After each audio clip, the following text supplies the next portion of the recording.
राज्याच्या राजकारणातील मोठं प्रस्थ म्हणून ओळखले जाणारे तथा हिंगोली जिल्ह्याचे माजी खासदार व भाजपचे नेते शिवाजीराव माने साहेब आपल्या सोबत आहेत। काय सांगणार ज्या पद्धतीचं राजकारण हिंगोली लोकसभेमध्ये घडलं आणि म्हणजे महायुतीला अपयश पत्करावं लागलं, या सगळ्याच्या पाठीमागे एकूण काय गणित होतं, आपल्याला काय वाटतंय?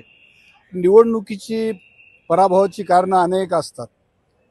म्हणतात ना, विजयाला काही कारण नसतं, परंतु त्यापैकी एक प्रामुख्याने जे कारण घडलं तो म्हणजे मराठा समाजाचा रोष आणि उमेदवारी, दिलेल्या उमेदवाऱ्या ह्या सुद्धा महत्त्वाच्या तेवढ्यात ठरू शकतात। कारण मागच्यासारखी जशी 14 आणि 19ला मोदी साहेबांची लाट होती तशी लाट ही यावेळेस नव्हती आणि म्हणून उमेदवारी ही सुद्धा तेवढीच महत्त्वाची होती, ही मी पक्षाला वारंवार सांगत आलोय। आणि म्हणून पक्षाने खरं म्हणजे उमेदवार जर व्यवस्थित जर दिले असते तर माझं स्वतःचं मत आहे अजून काही सीटमध्ये हा विजय आपण कन्वर्ट करू शकलो असतो। पक्षाने जो उमेदवार दिला त्याचा चेहरा नसल्या कारणानं हे अपयश आलं असं म्हणायचं का तुम्हाला? नाही, चेहरा केवळ चेहरा म्हणून असं काही कारण नाही, परंतु त्याच्यामध्ये महत्त्वाचं जे घडलंय म्हणजे सर्व परिचित अशा प्रकारचा उमेदवार आमचा जो होता बाबूरावजी कोळीकर, खरं म्हणजे हे नव्हते, ते फक्त हातगाव विधानसभेच्या पुरते मर्यादित होते आणि त्यांना जो कालावधी मिळाला हा एकदम 7-8 दिवसाचा कालावधी मिळाला। त्यांची उमेदवारी सुद्धा ऐनवेळी एक 8 दिवसाच्या आत जाहीर झाली, हे सुद्धा नुकसानकारक झालेलं आहे। आणि म्हणून मला वाटतं पराभवाची अनेक कारणं असतात, त्यापैकी उमेदवाराचं हे एक कारण आहे।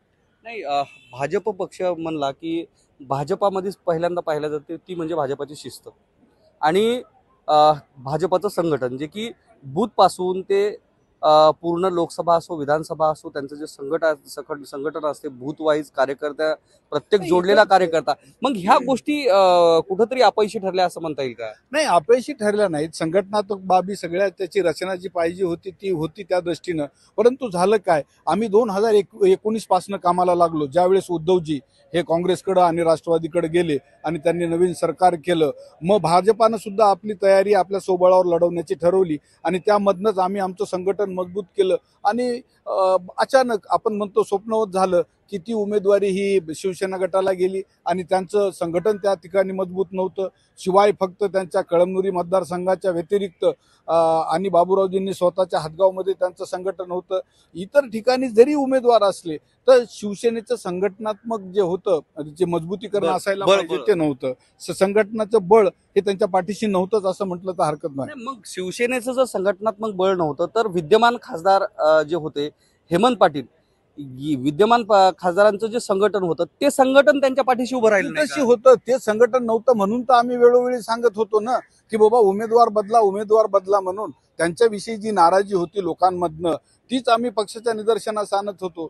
ते खरं म्हणजे ऐकलं नाही त्यांनी। हीच जागा जर भाजपला जर दिली असती तर मला वाटतं अजून फायदा हा त्या ठिकाणी घेता आला असता पक्षाला। जे विद्यमान खासदार हेमंत पाटील होते त्यांच्यावर नेमकी काय नाराजी होती मतदारसंघामध्ये? इतका मोठा मतदारसंघ आहे, 6 विधानसभा क्षेत्र आहेत, काय काय नेमकी नाराजी होती? नाराजीची कारणं अनेक असू शकतात तुम्हाला सांगतो, परंतु जे लोकांमधनं बोललं जातं ते आम्ही आमच्या पक्षाला सांगितले, ते मी सार्वजनिक करू शकत नाही। त्याची अनेक कारणं आहेत, काय असतील ते त्यांच्याविषयी, परंतु एवढं नक्की की त्यांच्याविषयी नाराजी होती। कालही मी आज बोललो, आजही तेच पुन्हा एकदा बोलतोय। नाही, निश्चित नाराजी होती आपण असं म्हणलात, मात्र गोष्ट अशी आहे की लोकसभा असो अथवा विधानसभा असो, पूर्वी ज्या विधानसभा अथवा लोकसभा निवडणुका आपल्या कालावधीत, कारण आपला राजकीय प्रवास आहे तो जवळपास 40 ते 45 वर्षाच्या आसपास आपला राजकीय प्रवास आहे, त्या दरम्यान ज्या गोष्टी घडत होत्या की परीक्षण नावाची ही गोष्ट नव्हती, कारण तो एक चेहरा आणि तो व्यक्ती आणि त्याच्या पाठीमागं त्याला तिकीट दिल्या जायचं, अशा गोष्टी आपल्या कालावधीत घडायच्या।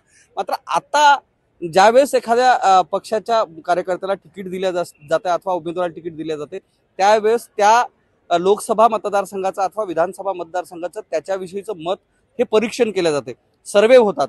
भाजपाचा सर्वे झाला, सर्वे झाल्यानंतर ही शिवसेनेचा सर्वे झाला, ही संबंधित जी सीट आहे ती धोक्यात दाखवली, नंतर बदल झाला।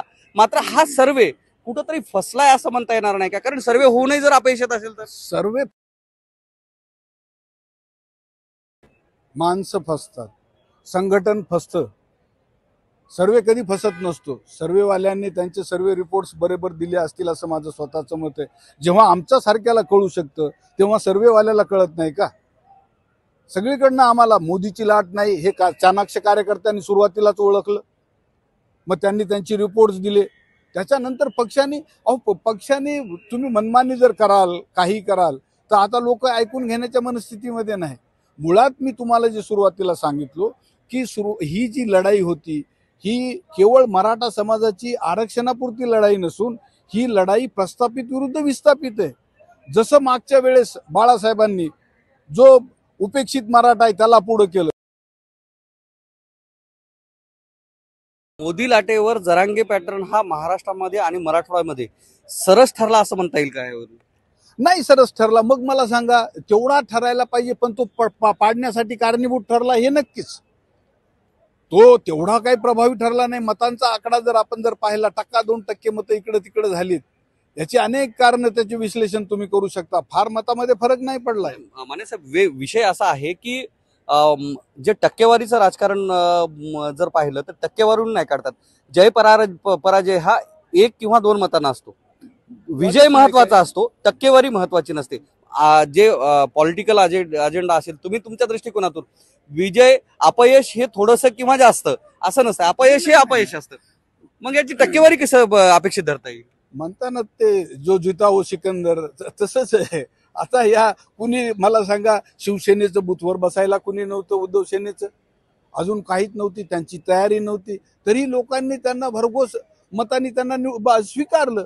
कारण हा जो रोष होता लोकांमधनं एक तर मराठा आरक्षणाच्या बाबतीमधला म्हणा किंवा ग्रामीण भागामधला शेतकऱ्यांच्या प्रश्नावरील जे काही सोयाबीनच्या बाजारभावाचा म्हणा अजून जो रोष आहे हा रोष आणि विनाकारण तुम्हाला सांगतो एवढा जातीयवाद कधी आपण यापूर्वी पाहिला नव्हता. फडणवीस साहेबांना जे टार्गेट केलंय केवळ ब्राह्मण म्हणून टार्गेट करण्याचा प्रयत्न आणि त्याला खतपाणी घालण्याचं काम मुळात राष्ट्रवादीची शरद पवार साहेबांची राष्ट्रवादी हिनं काम केलंय हे असं म्हटलं तर वावगं होणार नाही. ज्या पद्धतीने आपण सांगितलं की संघटनात्मक प्राबल्य सोबत नसल्या कारणाने हे अपयश झालं, चेहरा नव्हता आणि त्याच्यामुळे सुद्धा ह्या सगळ्या गोष्टी घडल्या. मात्र जी भाजपाची जी टीम आहे किंवा महायुतीची जी टीम आहे ती मग त्या ठिकाणी तशी त्या पद्धतीने सक्षम नव्हती का? आपण एकट्या गोष्टीपुरतं मर्यादित नाही. त्यामुळे त्यासोबत राष्ट्रवादी असेल आणि भाजपा असेल ह्या टीम मग काय करत होत्या जर शिवसेना त्या ठिकाणी दुबळी होती तर? नाही मी म्हणतोय ना थोडंसं नैराश्य हे भाजपच्या टीममध्ये आलंच. कारण एक तर त्यांना उमेदवारी पाहिजे होती. भाजप पक्षाला कुणालाही दिली असती पार्टीला तर तो अधिक जोमानं जो कार्यकर्ता लागायला पाहिजे होता ते नैराश्य आलंय. हे आम्हाला जाणवलंय की मला सांगा तुम्ही आणि कार्यकर्ता हा सगळा मोदींच्या जीवावरती त्यानं निवडणुका आपण जिंकू शकतो ही त्याची धारणा झाली होती. परंतु आता ती धारणा त्याची निघून गेलेली आहे डोक्यातनं. त्याला आजपर्यंत स्वतःला असं वाटायचंय की मोदी एका साईडला आहेत दुसऱ्या साईडला कुणी त्याला पाहायची गरजच नव्हती अशी त्याची धारणा झाली होती. आणि मग इथंच तो आमचा कार्यकर्ता फसला गेला. ज्या पद्धतीनं मला सांगा बूथवरती तुम्ही 5-5, 10-10 मतं जरी अधिकची मिळून आणली असती तर विजय फार दूर नव्हता. कालच सध्याचे नवनिर्वाचित जे खासदार आहेत नागेश पाटील आष्टीकर यांनी त्या ठिकाणी जे हिंगोली लोकसभेचे माजी खासदार सुभाष वानखेडे आणि प्रज्ञा सातव या दोघांवर आरोप केले की यांनी महाविकास आघाडीचं काम न करता महायुतीचं काम केल्याचा त्यांनी आरोप ठेवला आहे. मग अशा काही घटना घडल्यात का की इतर पक्षांना सुद्धा वाटत होतं की या ठिकाणचा बदल अपेक्षित आहे? अशा काही घटना घडल्यात का? कारण कसं ग्राउंड लेवलचं जे राजकारण असतंय ते राजकारण कुठंतरी बदलावं असं सामान्य कार्यकर्त्याला कधी वाटू शकतं? नाही बदल तर हा निसर्गाची प्रक्रियाच आहे. प्रत्येकाला वाटतं की बदल घडला पाहिजेत. परंतु तुम्ही जे म्हणताय की ह्यांनी मदत केली ह्यांनी मदत केली नाही हे काय तुम्ही काय त्या मतपेटीत जाऊन थोडीच बघितलंय कुणी काय करायचंय ते? आणि मला सांगा तसे प्रत्यक्ष पुरावे त्यांनी द्यायला पाहिजे होते आणि ते मग पक्षाने स्वीकारायला पाहिजे होते. जर तसं असेल तर ह्यांनी जर पक्षाच्या विरोधात जर कारवाई काम केलं असेल तर निश्चितपणे हे कुठल्याही पक्षाला असो ते आमच्या का पक्षाला असे ना ते घातक ठरणार आहे. आणि अशा गोष्टी ह्या घडत नसतात. मला वाटतं कदाचित नागेश पाटलांचा तो एक गैरसमज झालेला असेल की आणि पूर्वीपासूनच नागेश खरं म्हणजे अशा पद्धतीचा तुम्ही एकदा विजयी झाल्याच्या नंतर असं नाउमेद करण्याचं काम कुणाही लोकप्रतिनिधींनी करू नये असं माझं स्वतःचं मत आहे. ज्या पद्धतीचं आपण मराठवाड्यामध्ये गेल्या अनेक वर्षापासून काम करता मराठवाड्यामध्ये जर पाहिलं तर भाजपला जे आहे एकाही सीटवर विजय मिळवता नाही. महायुतीने विजय छत्रपती संभाजीनगर या ठिकाणी मिळवला हे नक्की आहे. आता मराठवाड्यामधले जे 8 लोकसभा आहेत त्या मतदारसंघामध्ये कुठेही त्यांना म्हणावं तसं यश मिळालंच नाही, कारण त्यांना खाली हात वापस जावं लागलं. भाजपला अशा कोणत्या गोष्टी आहेत ज्याच्यावर आता येणाऱ्या विधानसभेमध्ये ज्याच्यावर काम करणं गरजेचं आहे, की जसा जरांगे फॅक्टर असेल, ओबीसींचा आरक्षणाचा प्रश्न असेल, ज्यावर आता आत्मचिंतन करण्याची भाजपला गरज पडेल मराठवाड्यामध्ये. जर ते नाही केलं तर पुन्हा तीच गोष्ट गिरवण्याची वेळ येईल. निवडणुकीची गणित ही वेगवेगळी, तुमच्या सामाजिक तुम्ही काय समीकरण करता, तुमचं राजकीय गणित तुम्ही काय करता, प्रादेशिक बॅलन्स कसा सांभाळता, हे प्रत्येक लोकसभेला आणि विधानसभेला आणि चेहरा कुणाला पुढं करता. आज गरज आहे ती लोकांच्या मतदारांच्या मध्ये लोकप्रिय असलेला चेहरा देण्याची, आणि तो तुम्हाला तयार नसेल तर तयार करावा लागेल आणि तोच पुढे द्यावा लागेल, तरच विजय तुम्ही संपादित करू शकाल. मला सांगा, अपक्ष उमेदवार ज्या अर्थी निवडून येतो तो कशाचं द्योतक आहे? लोकांनी आता पक्षाला कुण्याच जुमानलं नाही. सगळ्या पक्षांची चव त्यांनी पाहिलेली आहे, सगळे पक्ष त्यांनी पाहिलेले आहेत. आता लोक प्रिफरन्स देतील, प्राधान्य देतील, तर ते चेहऱ्याला देतील, उमेदवाराला देतील. हे माझं स्वतःचं मी अनेक निवडणुका पाहिल्यात. या निवडणुकीमध्ये लोक आता चेहरा पाहत आहेत. निश्चितच.